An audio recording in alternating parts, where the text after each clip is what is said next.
మెట్పల్లి పట్టణంలోని VRM gardens లో CM relief fund Kalyana Lakshmi Shaadi Mubarak చెక్కులు పంపిణీ చేసిన కోరుట్ల ఎమ్మెల్యే డాక్టర్ కల్వకుంట్ల సంజయ్ మెట్పల్లి పట్టణ మండలానికి సంబంధించిన 23,62,500 రూపాయల విలువగల 70 సీఎం రిలీఫ్ చెక్కులతో పాటు 1,39,16,124 రూపాయల విలువగల 139 కళ్యాణలక్ష్మి షాదీ ముబారక్ చెక్కులను లబ్ధిదారులకు కోరుట్ల ఎమ్మెల్యే డాక్టర్ కల్వకుంట్ల సంజయ్ పంపిణీ చేశారు। ఈ కార్యక్రమంలో ఎంఆర్ఓ, రెవెన్యూ ఇన్స్పెక్టర్లు, బీఆర్ఎస్ నాయకులు, లబ్ధిదారులు పాల్గొన్నారు। తర్వాత 6వ వార్డుకి సంబంధించిన చెక్కులు రెడీ ఉండాలి। 6వ వార్డుకి కల్వకోట శారద, ఏనుగు అనసూర్య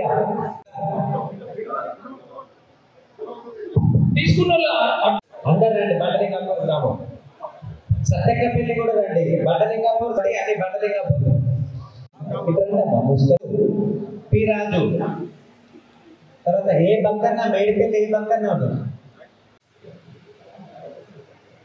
మన ఫ్యూచర్ కాలంలో ఎట్లా మన చెరువులు బిల్లు, ఎట్లా మన మనసు కాళ్ళు, మన చేప పట్టలు మొత్తం మంచిగా ఎట్లా గొల్లలు 5 ఏళ్ళు మంచిగా 2 వేలు ఇచ్చింది। ఇప్పుడు సంవత్సరం అయింది, కొత్త ప్రభుత్వం వచ్చింది, తులం బంగారం ఇస్తామన్నారు।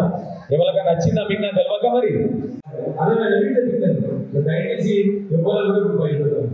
ఇంకొకటే నేను రాజకీయం అదే దయచేసి ఎవరు కూడా బయటపడతాను।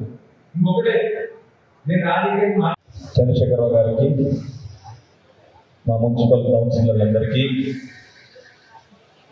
అధికారులకు, ఎంఆర్ఓ గారికి, ప్రజాప్రతినిధులకు, అన్నిటికంటే ముఖ్యంగా మా లబ్ధిదారులకు, మా అమ్మలకు, మా బాపులకు, ప్రెస్ మిత్రులకు అందరికీ పేరు పేరున నమస్కారం। అమ్మ అందరికీ కూడా నేను ఇంకో రాజకీయాలు మాట్లాడా, కానీ 2-3 ముచ్చట్లు మిమ్మల్ని అడుగుతున్నాను, మీరే చెప్పాలి। ఇప్పుడు డాక్టర్ ఏం చేస్తాడు? మామూలుగా నేను డాక్టర్ని కదా, డాక్టర్ ఏం చేస్తాడు? ఎవరైనా వస్తే ఏం చేస్తాడు? మనం అడుగుతలే కదా, అందుకే నేను మిమ్మల్ని ప్రశ్నలు అడుగుతాను కదా। బీడీ పెన్షన్ వస్తున్నాం, రైట్ అంటే ఓ అందరికి వస్తున్నాను, మిమ్మల్ని ఒక ప్రశ్న అడుగుతాను। 2014లో కేసీఆర్ గారు మొదటిసారి ప్రభుత్వం వచ్చింది।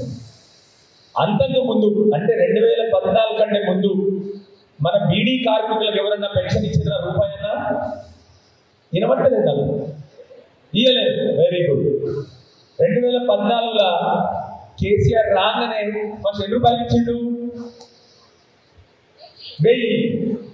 రెండోసారి 2018లో మళ్ళీ కేసీఆర్ గారు వచ్చింది, రెండోసారి ఎన్ని ఇచ్చిండు? 2000।